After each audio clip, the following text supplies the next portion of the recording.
We have lost far too many of our brothers and sisters. The damage is devastating. Entire blocks, more than one block, with nothing standing. To the people of America, there is no lens big enough to show you the extent of the damage here in Graves County or in Kentucky.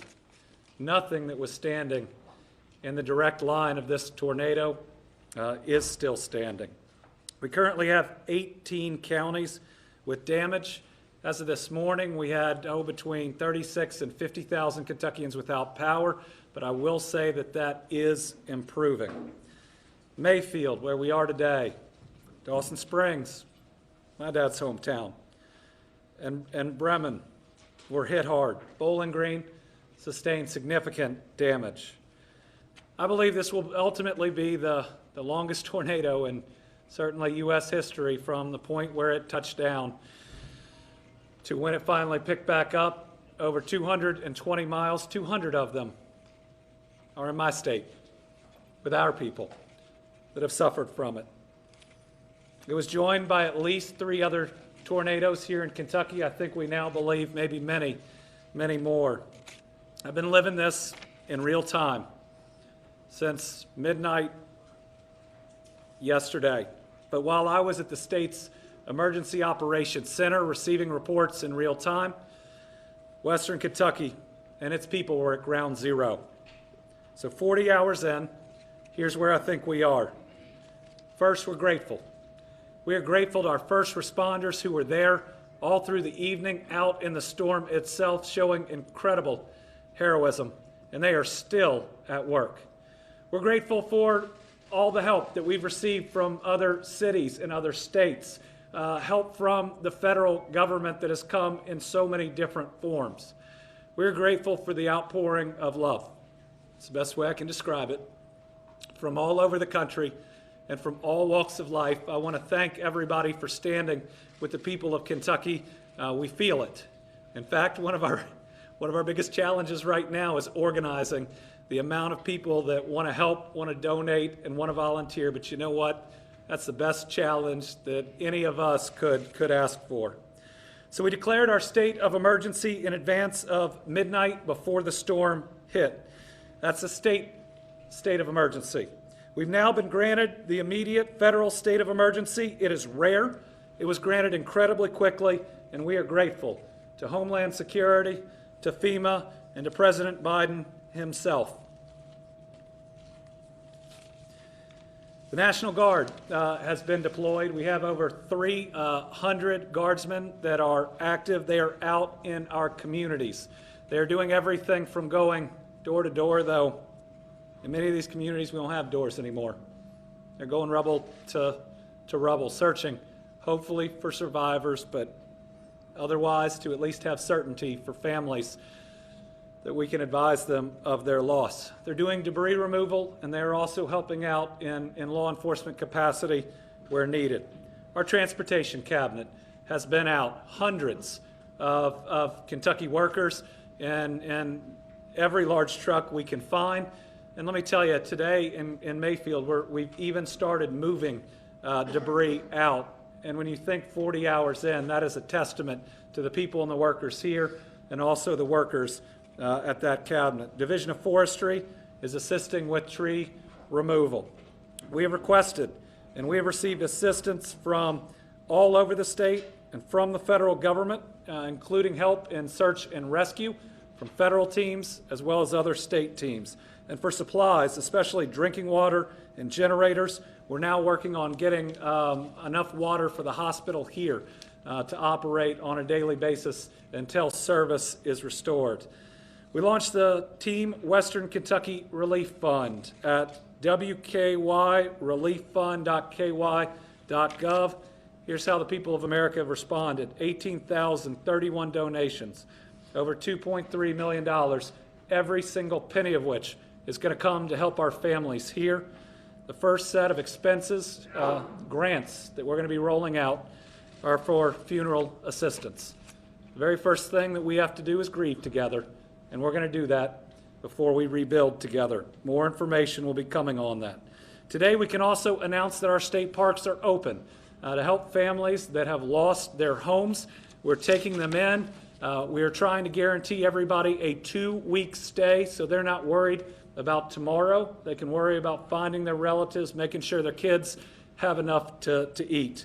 We've opened Kentucky Dam Village, Ken Lake, Lake Barkley, that is in this region, Barren River and Rough River, which can help the people of Bowling Green, and Audubon, which can help the folks in Muhlenberg County. We already have 104 adults and 2 kids at Pennyrile. That's helping the people of Dawson Springs, a town that half of which is leveled. It's open to first responders and volunteers as well. And let me thank all of them, every single one, for what they are doing. They've helped us clear roads and ultimately to have even knocked on doors where they stand to check on people. We want to thank the rest of the country for your attention, for your help, and for your prayers. We've needed them, and we are still hoping as we move forward for some miracles to find more people and to hopefully have a lower death count than what we expect. I wish I understood why we've gotten hit with the pandemic, a historic ice storm, flooding, and now the worst tornado in our history, all in a span of 19 months. What I do know is that in Kentucky we're good people, and we care about one another. That's why people were out in this storm helping their neighbors or people they don't know. That's why other counties, you can look on people's shirts, are here, and we're here immediately trying to help. It's why we opened 13 shelters but only have 6 open anymore, because we take each other into our homes. We're going to grieve together. We're going to dig out and clean up together, and we will rebuild and move forward together. We're going to get through this. We're going to get through this together, because that is what we do. We are blessed today to have both the Secretary for U.S. Department of Homeland Security and the head administrator for the Federal Emergency Management Agency, known as Fema, with us less than 40 hours after this event began. Federal government has been there every step of the way, even helping us to know what we can ask for and saying yes. I want to thank all of them. That starts with the President, who called me 3 times yesterday alone. I believe we're going to hear from Congressman Comer here in a minute. I've heard from Senator McConnell. We are very pleased with the response. We want you to keep it up, but we want to thank you so much. We're first going to hear from Alejandro Mayorkas, Secretary of the U.S. Department for Homeland Security. Mr. Secretary, we can't thank you enough for being here for our people. Thank you very much, Governor. FEMA Administrator Deanne Criswell and I and our teams visited the Candle factory site, the decimated site earlier today. We spoke with the leader of the search and rescue team and had the opportunity to thank some of his members. I saw on site a backpack that was left behind and a pair of shoes. And it represents the tragedy that this tornado has wreaked on this area of Kentucky. We learned of a telephone that was recovered, a cell phone that recorded 27 missed messages. We've lost fathers, mothers, brothers, sisters, sons, daughters, and others. But as the governor so poignantly and powerfully stated, we will get through this. We will grieve together, but we will also recover together. And that is why we in the federal government are here today. I want to make it perfectly clear that we are here physically today, but we will be here tomorrow, in the days, weeks, and months ahead until the recovery is complete. I want to express our tremendous thanks and admiration of the governor for his leadership of the people of Kentucky. In a time like this, it is a time to come together, and that is indeed what we have done. Federal, state, and local personnel of all walks in response to the needs of the people. We also visited a fire station and saw first responders who themselves are survivors of the disaster, place their own needs behind, and continue to respond to the needs of others. And I want to pay special thanks to the first responders and to all of those here in this area who are willing to sacrifice themselves for the well-being of others.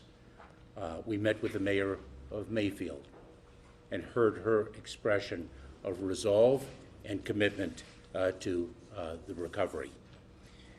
One of the things we've learned over the years about disasters is the need to lean forward and move personnel and resources very early, and that is indeed what we have done. FEMA has deployed its incident management assistance teams to Kentucky to help lead the federal effort on the ground. Damage assessment teams, search and rescue experts, and additional staff were standing at the ready to support the rescue operation. FEMA is helping deliver food, water, shelter, power, and all necessary aid to local communities.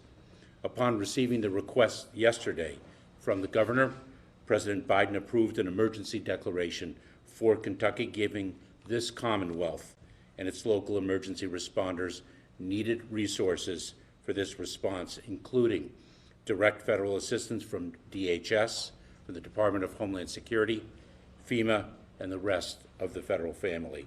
As the President told the country yesterday, whatever is needed here in Kentucky and across any community affected by this tragic event, the federal government will do everything we can, everything in our power to help. Now, let me turn it over to FEMA Administrator Deanne Criswell for further details. Thank you. Thank you, Mr. Secretary, and thank you, Governor. And just to all of the people of Kentucky, my heart goes out to each and every one of you who have experienced the tragic events from these tornadoes. As you heard from the governor, you had an outpouring of support that has come in from other communities, but I want you to know that the nation, your country, is praying with you. They're praying with you today for your speedy recovery and for all the tragedy that you have endured. I'd also like to recognize those first responders, the heroic efforts that they put forth over the last 40 hours since this tornado struck are just incredible. Going out there, not knowing maybe what their families were going through or their homes, and making sure that they're taking care of their communities. Our first responders across this nation are always amazing to me at how they are so available and go out and put themselves in harm's way to make sure that others can be safe. And so, from the bottom of my heart, thank you very much. And then the neighbors. We've also heard incredible stories of neighbors helping neighbors, neighbors rescuing people from rubble. You're also first responders, and thank you so much for all of the effort that you put in to make sure that your neighbors are safe. We did have an opportunity today to be able to visit a couple of areas that have been impacted. We were able to tour Graves County and Marshall County, as well as visit the candle factory. And as you heard the governor say, me, myself, and the rest of the nation, we've been watching this. We've been seeing the pictures of this. But standing there, standing in these communities, you don't get that feeling from a picture. When you stand in one direction and look and see all of the devastation, and then just turn to your right and all of the devastation around you, you can't understand how this has impacted these communities until you're there, which is why it's so important to be here, to see it for myself, so we can make sure that we're providing the right level of assistance to help with your response and your ongoing recovery. We had the opportunity just a few moments ago to hear from the county executives, where the governor brought them together to hear the impacts that they're having and some of their shortfalls. The things that we heard are housing. You've heard that before, that housing is going to be a tremendous need as we continue to go forward. Power, water, fuel, all of these things to help the community start their rebuilding process. Because housing, we know, is going to be such a tremendous need, we are sending in one of our housing experts that will be here tomorrow to begin the strategy for how we're going to be able to help with the long-term housing needs and the recovery of these communities. Part of that is we also did receive a request from the governor just moments ago too for a major disaster declaration. As you heard, the president approved an emergency declaration yesterday, which allowed us to really move resources in quickly to start with those initial response efforts. But the major disaster declaration is going to begin to help individuals. You can go to disasterassistance.gov and you can find the type of assistance that will be available once the declaration is approved. It's also going to allow us to help with the long-term repair of all of the critical infrastructure that's been damaged by this storm. Again, go to disasterassistance.gov and you can find out more information about what will be available. We also know that the communications are bad, and you're not going to be able to perhaps access some of the sites that we send you to or make phone calls. So we're going to send teams into the field. We call them disaster survivor assistance teams. So if you see somebody walking around with a FEMA shirt, a FEMA jacket on, and you have a question, pull them aside. They're going to be able to look it up. They're going to have iPads with them. They can find information. They can help you register for assistance if you need to. They should be on the ground starting tomorrow and going into those communities that have been the most impacted. And just to close, FEMA is just one part of the team. This disaster declaration is going to allow us to bring the entire federal family together to provide the much needed support that you're going to have for today and for the duration of the recovery. And Governor, you have my commitment to make sure that we're giving you everything that you need to help with this long recovery that you're going to be faced with. Thank you. I want to thank the Secretary and the Administrator. This is the fastest emergency declaration that I've ever heard of. And they had resources on the way even before it was processed. It's everything that we could request. It also reminded me of our police chief here, who's doing a great job in Mayfield, having to survey his own officers today to see whose homes were standing and who needed help. Can you imagine that, working 2 straight days to help people when your home isn't even standing? That's what we've got people doing. I also meant earlier, we have lots of thanks out there. I do want to thank AT&T, which specifically got 2 communities, Dawson Springs and Benton, their cell phones back up. They were having trouble communicating even with each other and emergency personnel. We appreciate the second one just came up online. Next, I want to introduce Michael Dossett. He is our Director of Kentucky Emergency Management. Thank you, Governor. So just a few brief comments. First of all, again, our hearts go out to you and to the families of those who have been lost. A tragic event that will rank among one of Kentucky's worst disasters. Thank you to Secretary Mayorkas and Administrator Criswell. Thank you so much for coming to see on the ground what it looks like in Kentucky. You go to many places in the nation. We follow disasters across the country. Seeing you here present only hours after the event is priceless. Thank you so much. Our Regional Administrator, Gracia Scheck. Gracia and I probably speak most often once a week. She's the administrator. Please raise your hand, Gracia. She is the administrator for Region 4, 8 states. She has been nothing more than exceptional in processing this disaster. In fact, as was indicated, assistance was on the way before we had the first declaration. I just received an email not 2 minutes ago that advised that our expedited application will be signed by the governor, and then it'll be forwarded to Gracia, and I hope to have some news that the governor can share shortly after that. So thank you for the quick response. Some of the things that we have on the ground now, we've talked about. We have the federal USAR team. That is the major search and rescue team. We've requested several more to assist in other areas of our impacted counties. And that's in the works. The IMAT team, this is the overhead team that manages the disaster with us.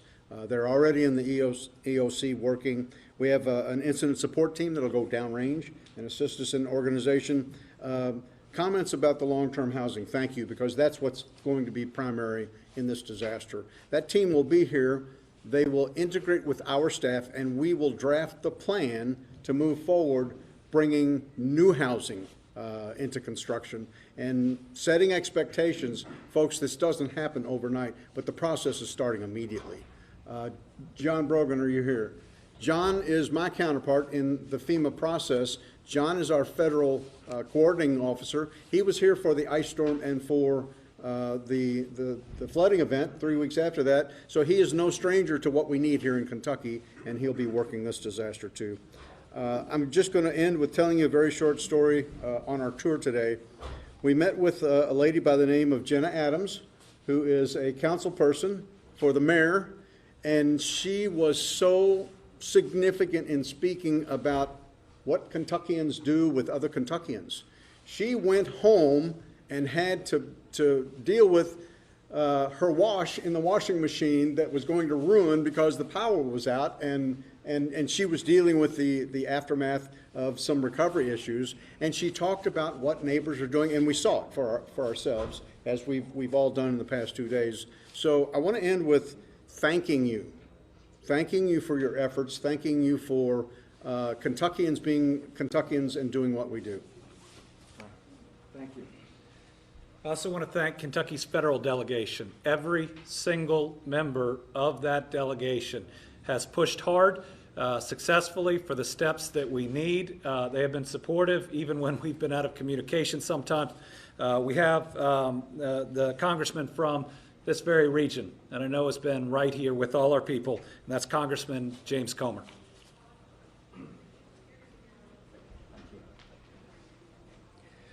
Well, I want to thank Governor Beshear for his quick response with emergency management, with the National Guard, with the state police. I want to thank Secretary Mayorkas and the FEMA director for coming here immediately. This is going to be an effort that's going to take local, state, and federal cooperation, and we're going to have it. We've pledged that. We had a meeting prior to this press conference with the local elected officials in the counties most adversely affected in West Kentucky. We've already spoken about the immediate needs of power, of water restoration, getting utilities back, communications back. I think everyone's going to be working together. This isn't going to happen overnight. This is going to be a very long process. But in speaking with every local resident in this community and the other communities adversely affected, they all will quickly say, we're going to rebuild, we're going to come back. And that's what you have here in this part of Kentucky, in West Kentucky. People that have a sense of community pride, they want to rebuild, and we're going to be there cooperating on the state, federal, and of course the local level. So thank you. Thank you.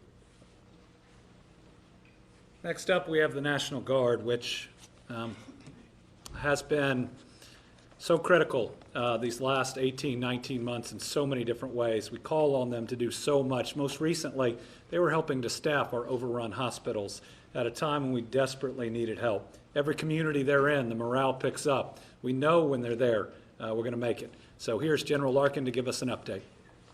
General. Thank you, sir.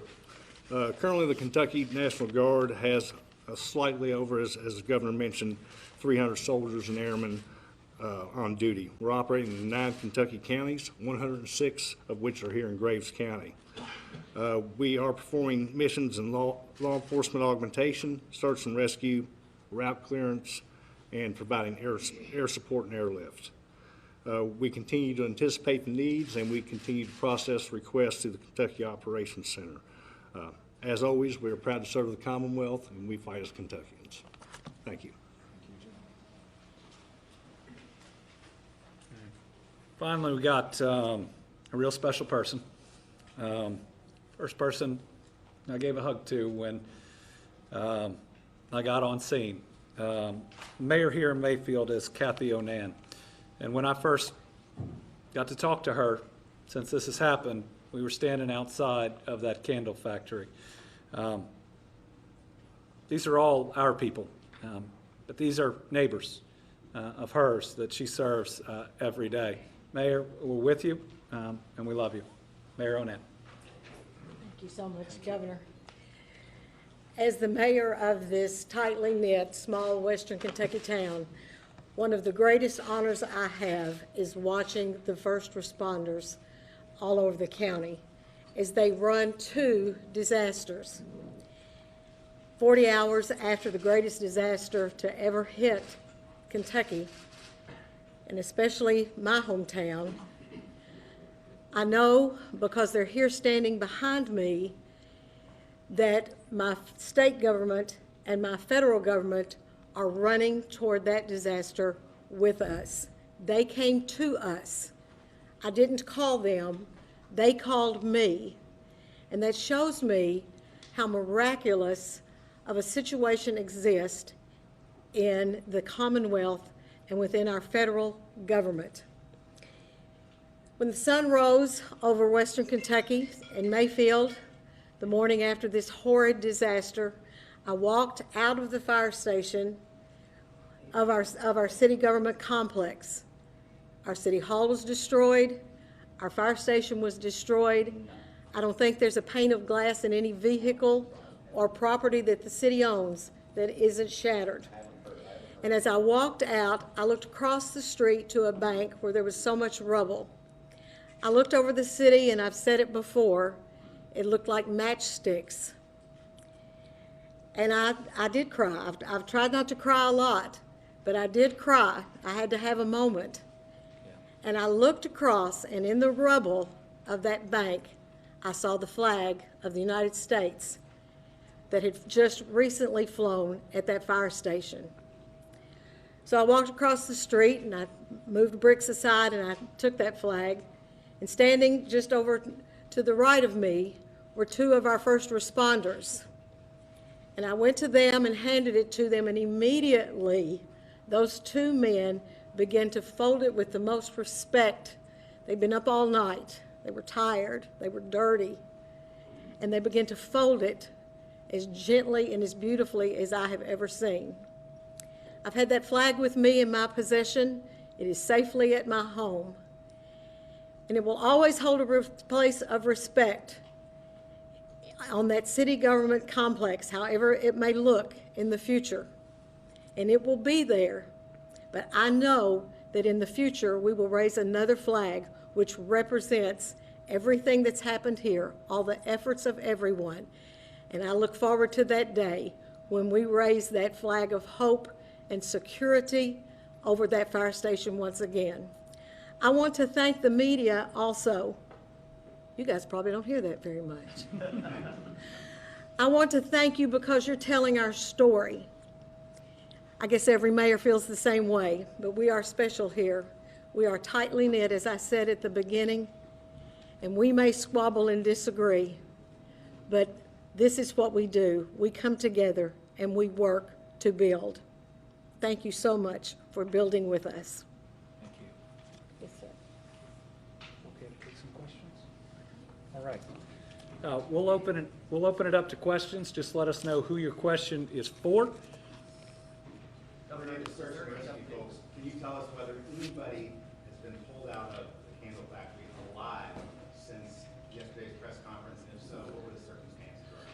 So we're still getting information in on the candle factory. The owner has been in contact and believes he has some different information. We are trying to verify it. If so, it may be a better situation and the miracle we were hoping for. But since 3:30 yesterday, we haven't made another live rescue. Governor, can you give us some hard numbers, anything, a number of people that were in the factory that are missing, the number of people who have been rescued, the number of people, anything? So the numbers that we had that we were talking about yesterday are still the numbers that we have. Again, the company right now says it has different information, but until we can verify it, we're still where we were yesterday. Can you tell us what that was? We're running down that information. There were 110 or so people within the facility. Originally, there were 40 rescues, and then they're still trying to make contact with different individuals to determine exactly how bad it is. I am praying that maybe original estimates that those we've lost were wrong. If so, it's going to be pretty wonderful, but it's way too early. Is there an estimate in terms of size of damage number of homes, businesses in Mayfield or beyond? Well, we're going to have over 1,000 homes that are just gone, and that assessment is going to take some time. But I don't think we'll have seen damage at this scale ever. Yeah. I've just talked to some folks who can't get their medicine. Their home is a pile of rubble. What should I tell those folks? Where can they go? Where can they get the help they need? Are they here in Graves County? They're here in Graves County. All right, do we have some of our Graves County responders? Medicine and all, we're sending people. I believe they're setting up at the Graves County Fairgrounds. Yes. FedEx, Right. especially people who So, order them. so we're dropping water at the fairgrounds here. We're having all the packages now delivered there from different groups. Michael? Governor, there's a mobile pharmacy on the way to assist. And there's a mobile pharmacy on the way to assist. One more question. Sure. for you. As you look ahead to rebuilding, I know that's, right now you're just trying to still save lives and assess everything, but will you look to rebuild in a way that makes sure that there are more safety structures in place in the event that more tornadoes? Right. I mean, every time we rebuild, we want to be more resilient. We don't want to see this ever happen again. With that, I think when it's all said and done, when they evaluate the power of this tornado, I think it's pretty hard to build a structure that can ultimately hold up to it. Whether these structures have been brick or wood or steel, some of these even metal buildings, they're gone. When this tornado hit, it didn't take a roof off, which is what we've seen in the past. It exploded the whole house. People, animals, the rest just gone. So yes, we need to rebuild and be more resilient. Yes, there were a lot of warnings, but this thing is so powerful that I don't think there's any blame. We are just people together trying to move forward. Governor, what is the latest figure you have for the number of people that were killed in this disaster, and the number of people who have been injured? We haven't really talked much about those who. We don't have a firm number on injuries. We know that hospital here, I believe, saw at least 80 people in the first 8 hours. Bowling Green's hospital, significant too. Again, on the death count, we know that we're going to have at least 4 counties that are in double digits. Again, I think the best that we can hope for would be the 50. But I think it's going to be significantly worse than that. Remember, we're still finding bodies. I mean, we've got cadaver dogs in towns that they shouldn't have to be in. And I know it's early, and you guys talked about this a little bit, but ballpark, how many people might be without homes? Oh, thousands of people without homes. We don't have an exact number of houses because right now we're trying to count people, and that's where we have our main focus. How many confirmed deaths are there at this point? Let me get the number of the confirmation. I get the reports in on what we have seen, but they're not confirmed until the person is fully identified and the family is notified. You have the confirmed number, Michael? We do not, sir, as is the normal progress. The Kentucky Health Department certifies that for the governor. Yeah, best case scenario, we're at 50 that we thought we had earlier. I'm not optimistic for the best case scenario, but I'm certainly going to hope for it. I know we're over 10 in Warren County. We're over 10 and growing in Hopkins County. We have significant loss here. We're over 10 in Muhlenberg, in a town, 100 and something people. I think we're at 3 to 5 in Caldwell. And so, those numbers are going to continue to grow as we're able to go house to house and home to home. Governor, you and I, we know what Kentucky's about. We're from here, but to see the attention that the state has gotten on a global scale from this, what do you hope people take away from seeing Kentucky in the news and the resiliency of our people here? Well, first, we're grateful for the outpouring of support, of attention, of prayers from this country and from the world. It's all we could ask for, and it's just pure love, One country united, worried about us. What I hope they see is that we also love one another. We are good people that care about one another. We open our homes, we open our businesses. As people get power on, they're reaching out to everybody else to invite them in.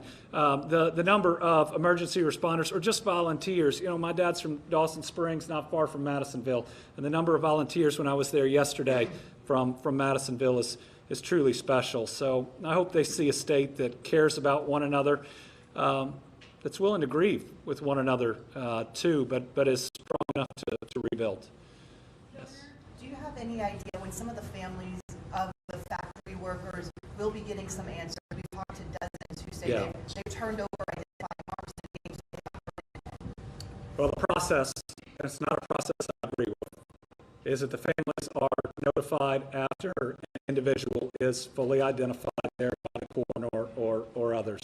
I think as we see more events like this, we just need to be more upfront about the possibilities for those families. For each of them, I'm really sorry.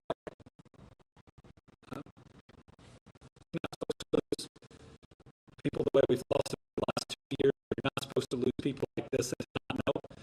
And to not have the information is going to make it that much harder.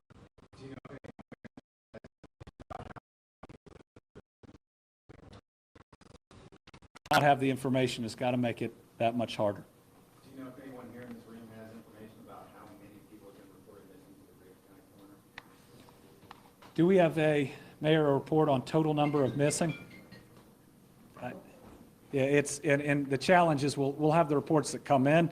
We'll try to compile and move forward. I know in Bowling Green, that's being done by some volunteers that are there that create the list. In Dawson Springs, it was multiple pages, single-spaced. With communications down is the real challenge, right? When your cell phones don't work in these communities, exactly how do you find people to truly know how many are missing? And again, we're 40 hours in, and just the level of devastation does make having the specific numbers I know you want just difficult to have.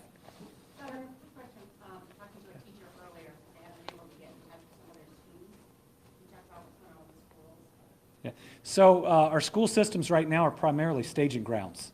Staging grounds where we want to get power up and going. We're sending a large generator to the Dawson Springs school, and they are truly functioning as shelter, as staging grounds.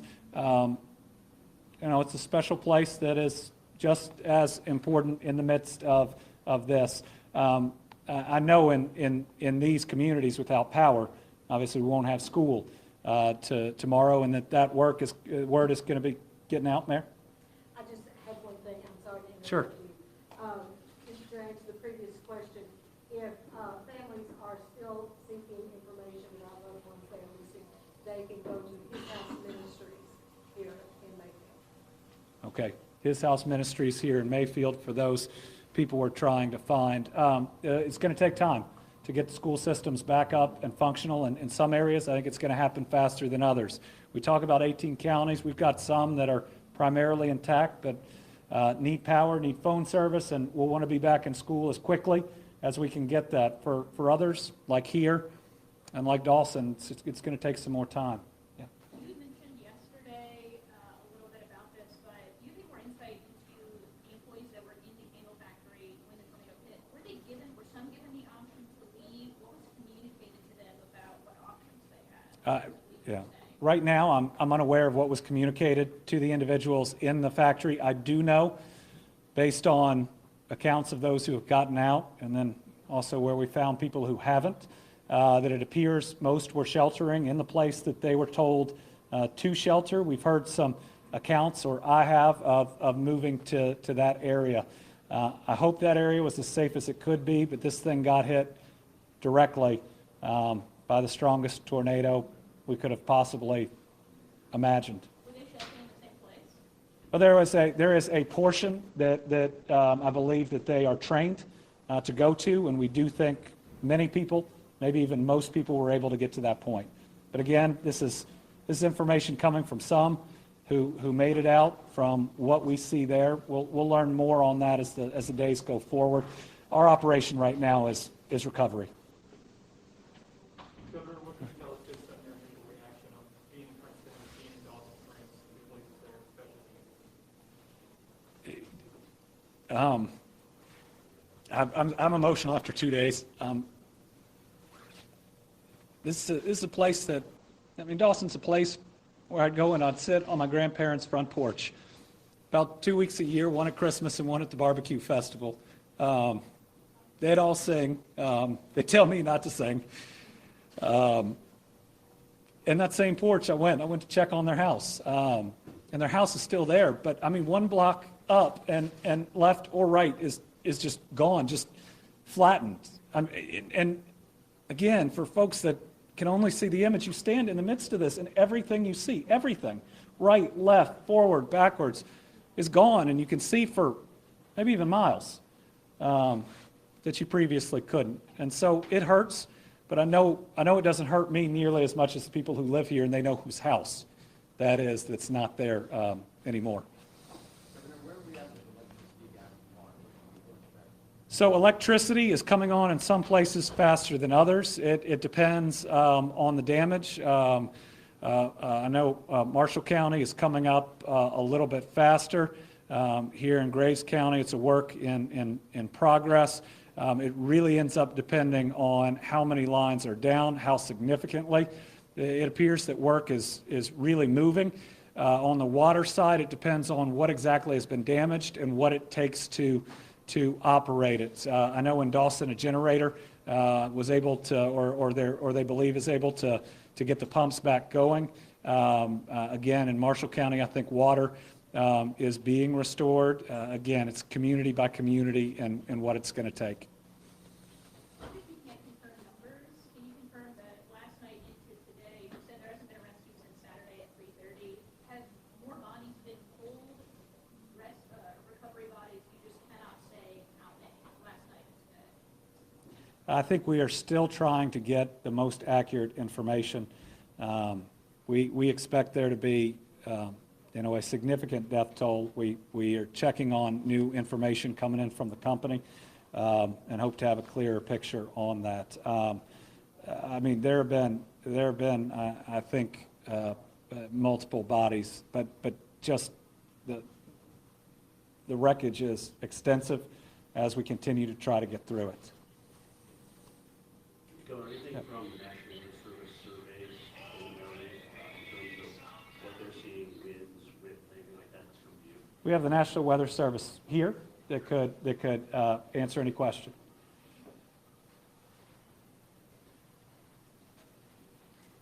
Good afternoon. My name is Christine Welbus. I'm the warning coordination meteorologist at the National Weather Service in Paducah, Kentucky. We have Mr. Steve Eddy, who is our meteorologist in charge at the National Weather Service in Paducah. And for the last 2 days, we have had several teams out surveying the damage. Of course, as you all know, it spans a good number of miles, so it's a lot of ground to cover. But I did do an aerial survey yesterday, and I can tell you that the track is continuous from south of Casey in Fulton County all the way to at least Beaver Dam, where we finally turned around. So the damage that we have surveyed so far indicates that the rating is at least an EF3. However, we have world-renowned experts who are on the surveys right now, and also experts within the National Weather Service that are looking at the data, and will be looking at possibly upgrading that rating as well. On behalf of the National Weather Service, our hearts go out to each and every person that has been affected by this tornado. It not only affects us here locally at our offices, but across the entire Weather Service, where we've had numerous people come to us and say how deeply sorry they are for everything that's happened here. But as we get more information, we will definitely release that to you. We have lots of surveys to continue to do over the next couple of days, and a lot of work to do still. Is that EF3 for Mayfield? Or which part of the county that you? That's the highest rating that we found along the entire track in our area. Our area serves parts, EF3, graded through. Right. And there are locations along the path, Casey, Dawson Springs, Earlington, Bremen, that are definitely harder hit areas. How long is that path, miles? We have not figured out that because the survey has not been completed. As you go south into Tennessee, that's another Weather Service office that is covering that.